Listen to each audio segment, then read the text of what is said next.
ఐదో స్కందం 6వ అధ్యాయం 3వ శ్లోకం.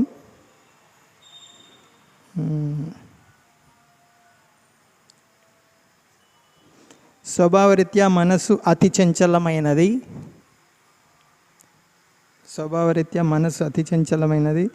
దానితో ఎవరూ స్నేహం చేయరాదు. మనస్సునందు పూర్తిగా విశ్వాసం ఉంచినచో అది ఏ క్షణమైనను మనల్ని మోసగించగలదు.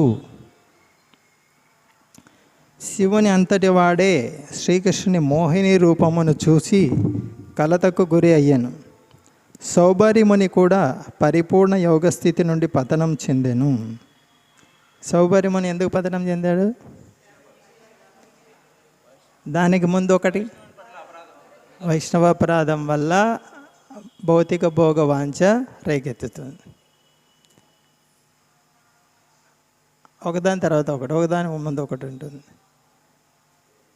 ఇక్కడ దీంట్లో ప్రభుపాద ఏం రాశారంటే భాష్యం చివరిలో, హరే కృష్ణ వినండి అందరూ కాదు, శ్రద్ధగా ఎదగాలి, జాగ్రత్తగా ఉండాలనుకునే వాళ్ళు వినండి. చివరిలో రాశారు,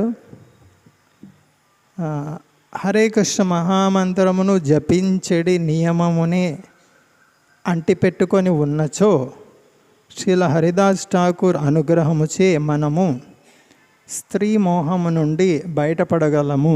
ఇక్కడ స్త్రీ అంటే భోగించేటువంటి వస్తువుగా చూడటం, అది ఇక్కడ స్త్రీలు పురుషులు మాయ యొక్క రచన రూపం, అది స్త్రీ రూపం. జీవుడు స్త్రీ కాదు, పురుష కాదు, తన వాస్తవ స్థితిలో. స్త్రీ అంటే వ్యాపింపజేసేది, భౌతిక చైతన్యాన్ని వ్యాపింపజేసేటువంటిది. అది అర్థం వస్తుంది. ఇంకొక అర్థం కూడా ఇక్కడ, హరే కృష్ణ మహామంత్రమును జపించడి నియమమునే అంటిపెట్టుకొన్నచో శ్రీ హరిదాస్ ఠాకూర్ అనుగ్రహంచే మనము స్త్రీ మోహం నుండి బయటపడగలము. కానీ హరే కృష్ణ మహామంత్ర జపమునందు నిష్ఠాపూర్ణులము కానిచో, ఈ పదం చాలా ముఖ్యమైనది. జపం చేస్తున్నాము కానీ నిష్ఠాపూర్ణులము కానిచో ఏ క్షణమైనను స్త్రీ ఆకర్షణకు బలి కాక తప్పదు. హరే కృష్ణ 5.6.3 హరే కృష్ణ మహామంత్ర జపమునందు నిష్ఠాపూర్ణులము, జపం చేస్తూ మాట్లాడడము, జపం చేస్తూ ఫోన్ చేయడము, జపం చేస్తూ సైకిల్ దక్కోవడం, జపం చేస్తూ పేపర్ చూసుకోవడం, జపం చేస్తూ ఇల్లు సర్దుకోవడం, అవి చేయొచ్చు. 16 మాలల్లోకి దాన్ని తీసుకోకూడదు.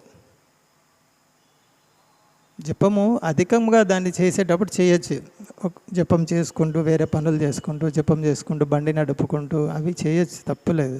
కానీ 16 మాలల్లో దాన్ని తీసుకుంటే మాత్రం ఇప్పుడు ప్రభుపాద చెప్పారు కదా, నిష్ఠాపూర్ణ జపం కిందకి రాదు అది. చూడండి,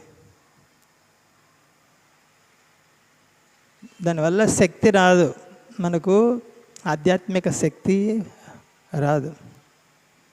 భోంచేసేటప్పుడు చూడండి, రోజు ఒక పూటకి 10 ముద్దలు తింటారు మీరు అనుకోండి. 5 నిమిషాల తర్వాత ఒక ముద్ద, 10 నిమిషాల తర్వాత ఒక ముద్ద, మళ్ళీ కొంచెం పని చేసుకొని మళ్ళీ అట్లా తింటే సంతృప్తి ఉంటుందా మీకు?